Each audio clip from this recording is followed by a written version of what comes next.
Bismillahirrahmanirrahim. Assalamu alaikum. I am Dr. Bishra Shahzad. Today we are going to start catabolism of carbon skeleton of amino acids. Amino acids are catabolized to intermediates for carbohydrate and lipid biosynthesis. Removal of alpha amino nitrogen by transamination catalyzed by transaminase is the first catabolic reaction of most of protein amino acids. The exception are proline, hydroxyproline, threonine and lysine, whose alpha amino groups do not participate in transamination, as we have already discussed in previous lecture. All or a portion of the carbon skeleton of every amino acid is convertible either to carbohydrate, fat or both fat and carbohydrate. Carbon skeletons of amino acid is converted to amphibolic intermediates that form carbohydrate called glycogenic amino acid, that form fat called ketogenic amino acid, and those form both glycogenic and fat are called glycogenic and ketogenic amino acids. So amino acids are classified into three groups on the basis of metabolic fate. These three groups are glycogenic, ketogenic and both glycogenic and ketogenic amino acids.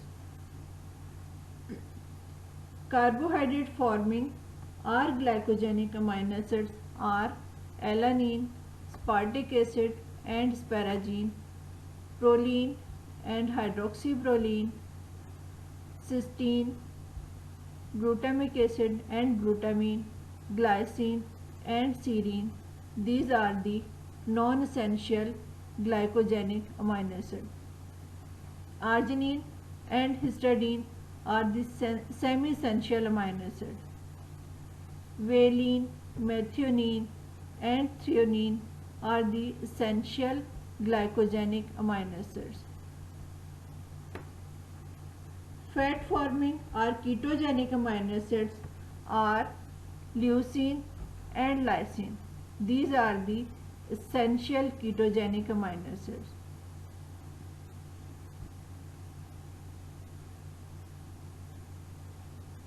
Both glycogen and fat forming or glycogenic and ketogenic amino acids are the tyrosine is the non-essential amino acid, and the phenylalanine, tryptophan and isoleucine are the essential amino acid of glycogenic and ketogenic amino acid.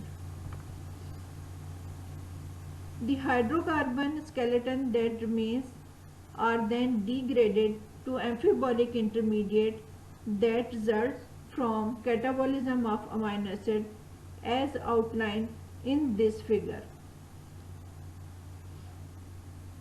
As you know that glucogenic or glycogenic or carbohydrate forming amino acids are those which on catabolism yield pyruvate or one of the intermediate of TCA cycle. Ketogenic or fat forming amino acids are those which on catabolism yield acetoacetate or one of its precursor, that is acetyl-CoA, acetoacetyl-CoA. Pyruvate forming amino acids are alanine, cysteine, glycine, hydroxyproline, serine and threonine. Acetyl-CoA forming amino acids are isoleucine, leucine and tryptophan.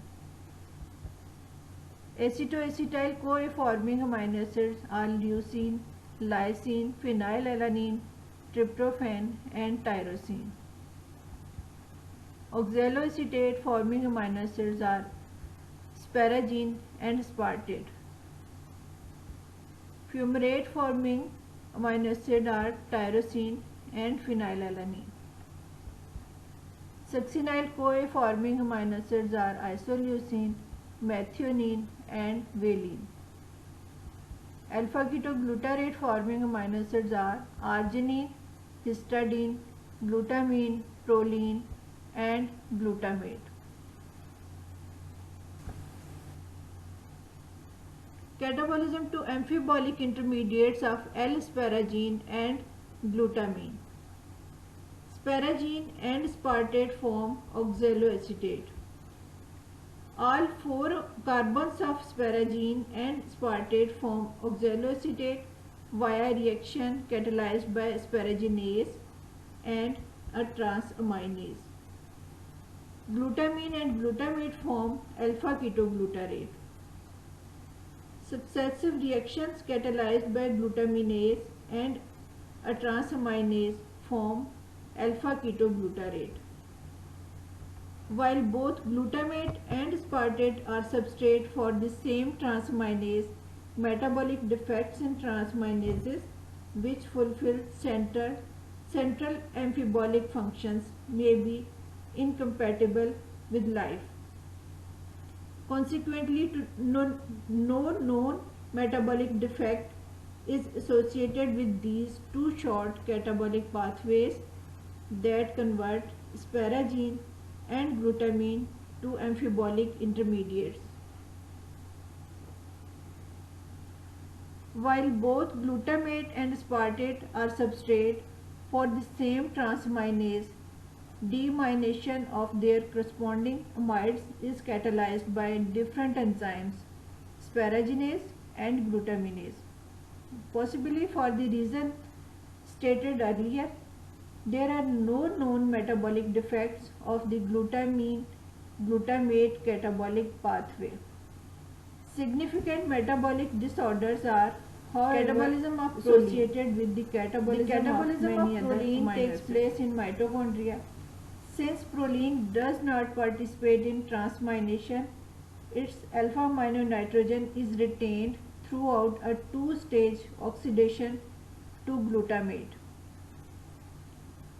Oxidation to delta-1 pyrroline 5-carboxylate is catalyzed by proline dehydrogenase. Delta-1 pyrroline 5-carboxylate will convert into glutamate gamma semialdehyde. Subsequent oxidation to glutamate is catalyzed by delta-1 pyrroline 5-carboxylate dehydrogenase, also called glutamate gamma semialdehyde dehydrogenase, and glutamate ultimately convert into alpha ketoglutarate by transaminase. There are two metabolic disorders of proline catabolism. Inherited as autosomal recessive traits, both are consistent with normal adult life. The metabolic block in type 1 hyperprolinemia is at proline dehydrogenase. There is no associated impairment of hydroxyproline catabolism. The metabolic block in type 2 hyperprolinemia is at delta-1 pyrroline 5-carboxylate dehydrogenase, which also participate in the catabolism of arginine, ornithine and hydroxyproline. We will see in coming slide. Since proline and hydroxyproline catabolism are affected, both delta-1 pyrroline 5-carboxylate and delta-1 pyrroline 3-hydroxy-5-carboxylate are excreted.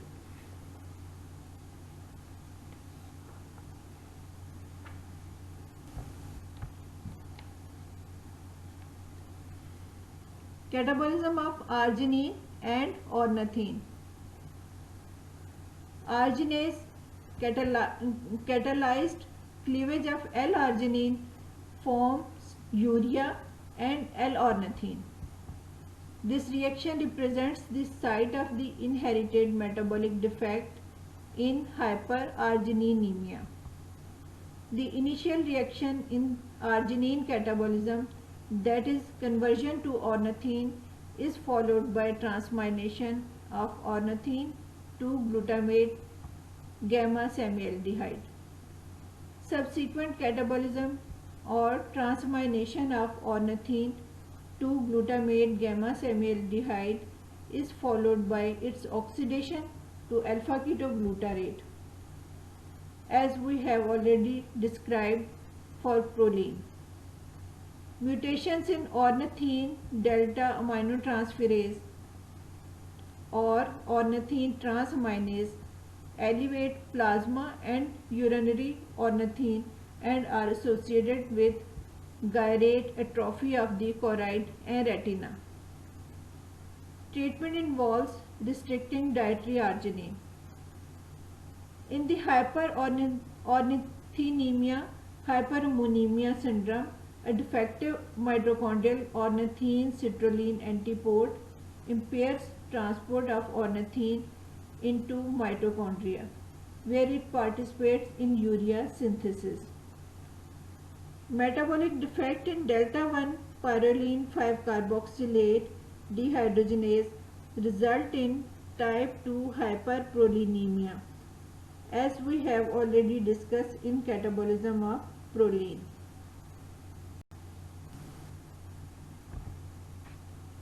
Catabolism of L-histidine to alpha-ketoglutarate. Catabolism of histidine proceeds via urocanate 4-imidazolone 5-propionate and N-formamminoglutamate, also called the FIGLU. Histidine is converted into urocanate by elimination of ammonium ion in reaction catalyzed by histidase or histidinase. In the liver, urocanic acid is transformed by urocanase into 4-imidazolone 5-propionate. 4-imidazolone 5-propionate converted to N-formamminoglutamate, which is also called FIGLU, by imidazolone propionate hydrolase. Now transfer of formamino group to tetrahydrofolate forms glutamate. This reaction is catalyzed by glutamate formamino transferase. Finally, glutamate is converted to alpha-ketoglutarate in a reaction catalyzed by transaminase. In folic acid deficiency, transfer of the formamino group is impaired and FIGLU is excreted.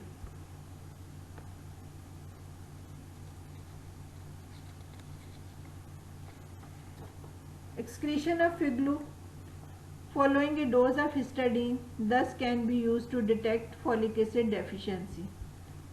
Benign disorder of histidine catabolism include histidinemia and urocanic aciduria associated with impaired histidase. Source of lecture: Harper Biochemistry 31 edition and Lippin Code Biochemistry 7th edition. Very much. Thank you.